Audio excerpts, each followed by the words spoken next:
ganda ng sinabi dito, pakinggan mo. Get a partner who matured enough to educate you, matured enough to handle your attitude, matured enough to accept your flaws.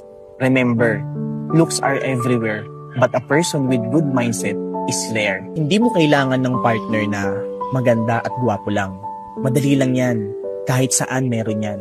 Ang kailangan mo, yung partner na may emosyon at may utak. Yung kaya kang i-correct at hindi ka ito-tolerate sa mga kamalian mo.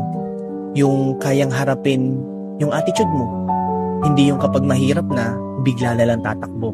At higit sa lahat, yung tatanggapin ka.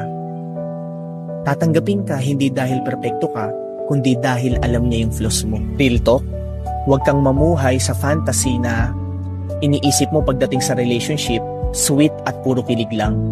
Dahil kung sa kilig lang yung babasihan mo, hindi yun ang totoong relasyon. Kung puro itsura lang yung hahanapin mo, kukupas rin yan. Pero kung hahanapin mo yung partner na may maayos na attitude at mindset, yan ang tunay na bumubuo ng relasyon. Kaya kung may pipiliin ka na partner, dapat yung partner na pinapatalino, pinapagaling at ginaguide ka. Hindi yung partner na hahayaan kang hindi umusad.